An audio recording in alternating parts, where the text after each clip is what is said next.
दोस्तों ऐसा क्यों होता है कि एक ही क्लास में एक ही टीचर से एक ही नोट से पढ़ने वाले बच्चे जब एक ही एग्जाम को अपियर होते हैं तो यार अलग अलग अलग रिजल्ट्स आते हैं? ऐसा क्यों होता है?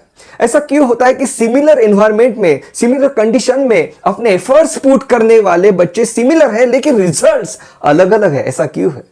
जैक कैनफील्ड ने अपने बुक सक्सेस प्रिंसिपल में इसी के ऊपर एक एम्पावरिंग इक्वेशन दिया है। उन्होंने स्टडी किया कि ऐसा क्यों हो रहा है कि सिमिलर कंडीशन में सिमिलर एनवायरनमेंट में लोग काम करते हैं लेकिन उसमें से कुछ ही लोग हैं, कुछ फिंगर पे गिनने वाले लोग हैं जो सक्सेसफुल होते हैं। ऐसा क्यों होता है?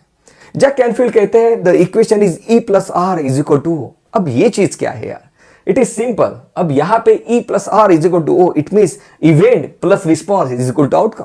जैसे कि अभी कोविड चल रहा है, लाइफ डिस्टर्ब है, सबके लिए एक ही चीज है, this is called as a event. अब इसके ऊपर अब रिस्पॉन्स हम किस तरीके से देते हैं वो डिटरमाइन करेगा कि मेरा आउटकम क्या रहेगा। मैं खुद को डिप्रेस मान सकता हूं, मैं खुद को ये कह सकता हूं कि यार आजू बाजू की कंडीशन ही ठीक नहीं है और इसलिए मेरा पढ़ाई में मन नहीं लग रहा है। आउटकम डेफिनेटली, अगर रिस्पॉन्स यहां पे कम हो गया इवेंट से लेके, तो यहां पे आउटकम भी डेफिनेटली कम हो जाएगा। फिजिक्स के इक्वेशन मुझे डिफिकल्ट लगते हैं, फिजिक्स के इक्वेशन मुझे लेंदी लगते हैं।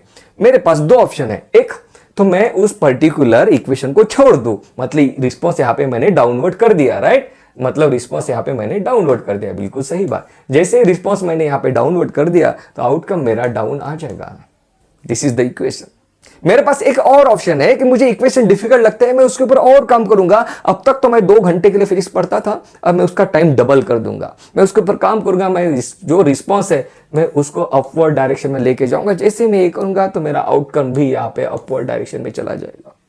जेनेटिक्स के क्वेश्चन बायोलॉजी में मुझे डिफिकल्ट लगते हैं यार, मुझे हेटेरोजाइगस मुझे होमोजाइगस समझ में नहीं आता। मैं उस पर्टिकुलर चैप्टर को ही छोड़ दे सकता हूं। रिस्पांस मैंने यहां पे डाउन कर दिया, जैसे ही रिस्पांस मैंने डाउन कर दिया तो मेरा आउटकम भी यहां पे डाउन हो गया। मेरे पास और एक ऑप्शन है कि मैं उससे रिलेटेड वीडियोस देख सकता हूं, मैं मेरे मेंटर से डायरेक्टली 1-to-1 कांटेक्ट कर सकता हूं, मैं मेरे कंप्लीट डाउट्स रिजॉल्व कर सकता हूं। मतलब मैंने यहां पे रिस्पांस पॉजिटिव कर दिया, जैसे ही रिस्पांस पॉजिटिव कर दिया आउटकम भी यहां पे पॉजिटिव हो जाएगा। एक सिंपल सी बात सुनो ना यार, मान लो घर में रिश्तेदार की शादी है, राइट? इवेंट है, राइट? मैरिज इवेंट, रिश्तेदार की कहीं पे शादी है। मेरे पास ऑप्शन है कि मैं वहां पे जाऊंगा और जोर जोर से नाचना शुरू कर दूंगा। जैसे मैं ये करूंगा तो मुझे उससे रिलेटेड आउटकम मिलेगा। मतलब ये आउटकम आपका डाउनलोड हो गया। अगर आपका एग्जाम में स्कोर करना टारगेट है तो डाउनलोड हो गया, क्योंकि इससे रिलेटेड इवेंट जो हो रहा है उसको आप किस तरीके से रिस्पॉन्ड देता हो वो डिटरमाइन करेगा कि आउटकम कैसे मिलता है। ऐसे वक्त में मैं ये भी सोच सकता हूं, मैं ये भी कर सकता हूं कि रिश्तेदार में किसी की शादी है, मैं जाऊंगा ही नहीं।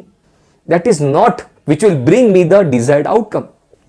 मैं अभी भी मेरा पॉजिटिव रिस्पॉन्स यहाँ पे कंटिन्यू रखूंगा। मेरा पॉजिटिव रिस्पॉन्स है पढ़ाई करना, अपने कंसेप्ट को क्लियर करना और अपने आप को दिन ब दिन बेहतरीन करते हुए जाना, उस एग्जाम को क्रैक करने के काबिल बनाना, ताकि जो मेरा सपना है उसको मैं अचीव कर पाऊं। जैसे मैं ये करूंगा, राइट, वैसे ही देखो जैसे जैसे मेरा रिस्पॉन्स रहेगा उस तरीके से मेरा आउटकम धीरे धीरे धीरे बढ़ता हुआ जाएगा और आप आपके मंजिल पे पहुंच जाओगे, राइट? सो दोस्तों यही तो सिंपल इक्वेशन है, E plus R is equal to O। Thank you so much दोस्तों।